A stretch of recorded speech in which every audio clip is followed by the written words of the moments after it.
Hello, I'm Dr. John Dye, and I'm going to take a few minutes to give you an overview of the biolinguistic kinesiology workshop.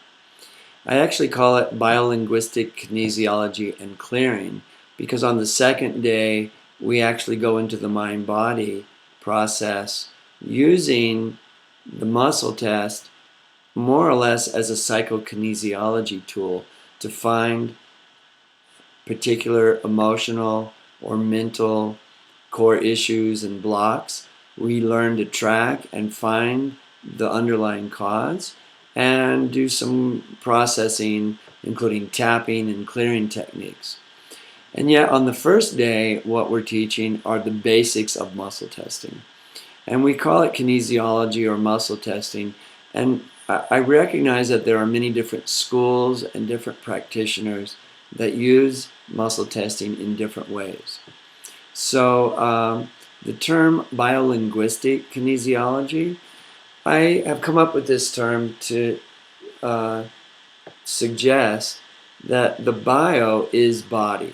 We're using it as a reflex, using muscles to assess things that are happening in the body, and that includes things like where in the body there might be energy blocks or energy loss, if you want to call it that, in various organs or chakras or areas of the spine that might be in some way holding a stress pattern.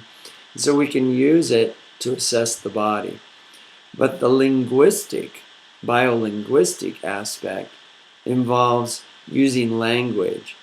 And language is how we communicate and hold the meaning, both emotionally and mentally in our belief systems.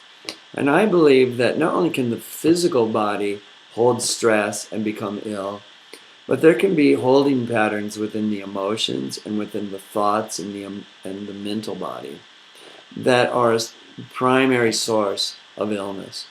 So using the biolinguistic kinesiology techniques, the practitioner will learn to interview and track the weakness that we see or the symptomatology that we see and track it into finding core issues in any of those realms of physical, emotional, mental, or even spiritual.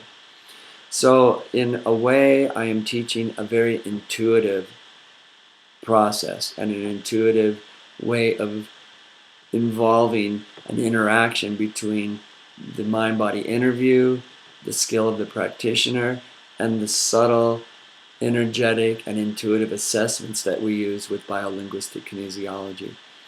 So when we're using it for an energetic assessment, it's often to guide the decision making and to find the more subtle, energetic, underlying cause of illness in a way that conventional medicine has no method or no way to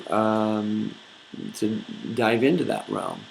So there are clear ethical guidelines that get presented in the workshop, and in the course of it, we'll learn to test for intolerance to foods. I have people bring little samples of foods that they would like to test, and we'll look for what you might call food intolerance or food and environmental.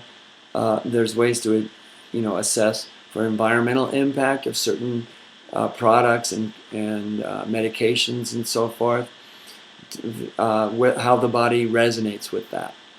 And by the end of the first day, we'll begin to assess on the mental emotional realm, looking for those core issues and beliefs, which on day 2, I teach a process that is a clearing process that involves a mind-body interview and tracking particular emotions or beliefs that might be in some way causing stress that impacts health. And we will test those beliefs and emotions for their impact. And the clearing technique involves a way of locking in the primary toxic beliefs and emotions, locking them in a certain position and posture that they will hold, and then they tap in various places on the body that come out of this clearing process. You'll learn during the second day. And a profound clearing can take place to maybe you could say release that old stressful pattern, the toxic emotion or belief in some way clears with the protocol. So the participants will learn this clearing technique on day 2, and we'll have a chance to do several breakaways to practice all the techniques and processes we teach. And then you'll come away with a workbook outlining step by step each of the protocols and breakaway sessions that will be outlined in clear detail. So that's the workshop. It's a 2-day workshop. I'm hoping that you will have a chance to experience it and use it for your own personal healing. And then gradually, as you're able, you should be able to integrate this into practice in a very rewarding way. So hope to see you there, and take care.